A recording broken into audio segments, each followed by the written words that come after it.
All right. So today was pretty good. LGVN. Let me see if I could find it. There you go. LGVN has been crazy.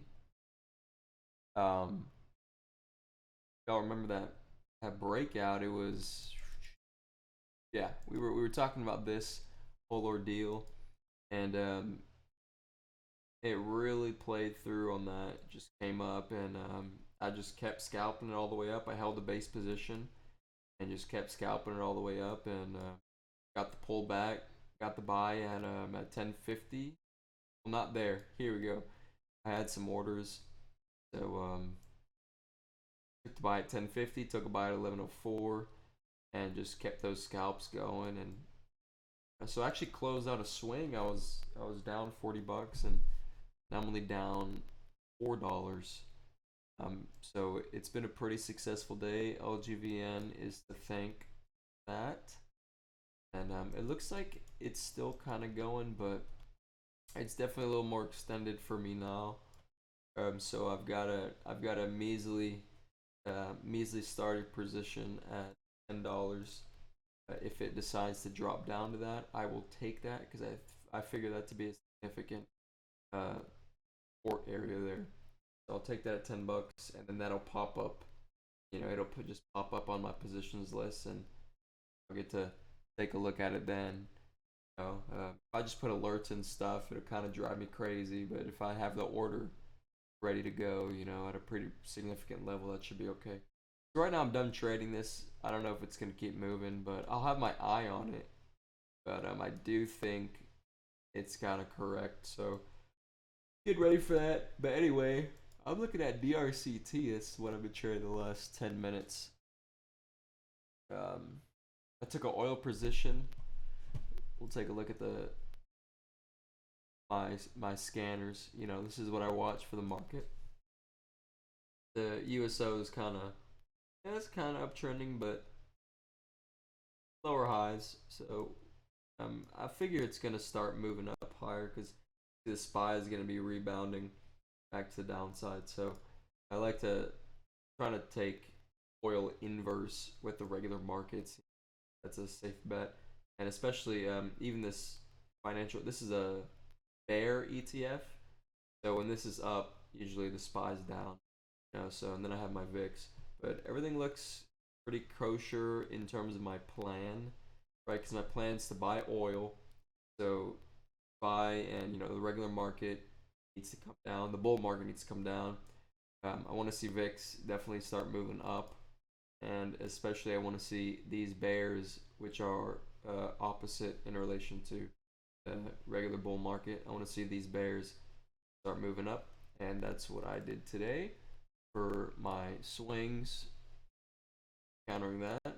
And I'm just very meagerly scalping, trying to get a little bit of cash here and there as I see it.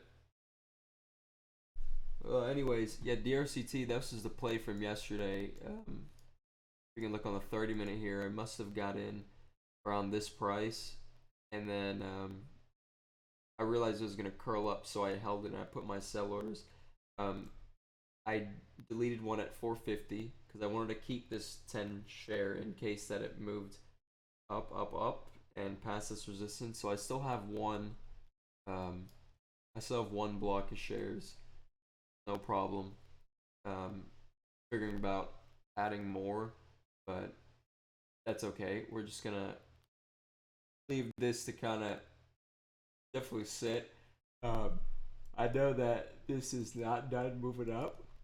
I could just tell by the way the price action is. It's gonna at least go to the inflection of this between this support and resistance here. It's gonna go between there. Definitely, whether or not it comes back up to 530, that's a different story. But if we look at the 4 hour, it's kind of curling up. So I'm expecting some sideways movement, and then it to pop up. Matter of fact, I'm actually gonna add 10 more here on that overreaction to the downside. If I can grab that. If I can't, that's fine. But let's take a look at the other play that I grabbed today, which was HUSA.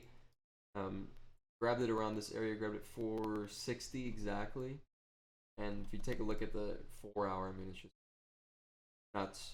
Like it's totally downtrending, and as we can tell with the with my market watch, bears are gonna be kind of taking over right now. So oil is something good that I'm gonna bet on as the bears are taking over. So I'm gonna respect that decision that I made and deal with it.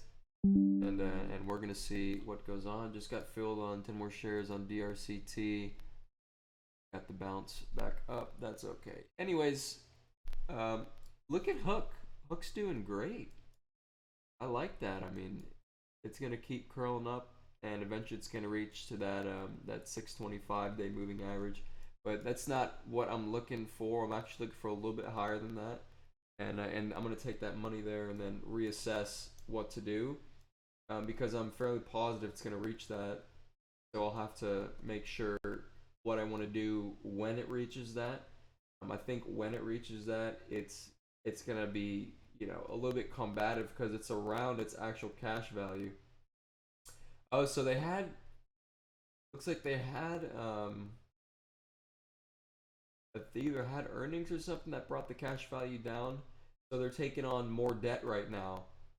Um, that's interesting. So that changes everything.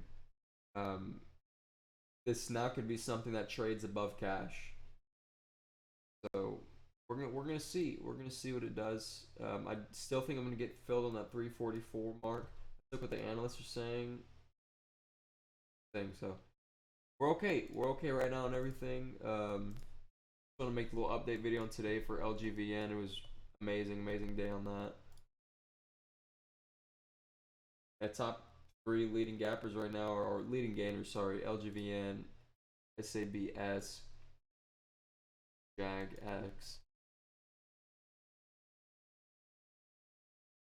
I'll just keep watching DRCT, and if we get filled on Lgvn, that'd be great. But tomorrow, Friday, moving.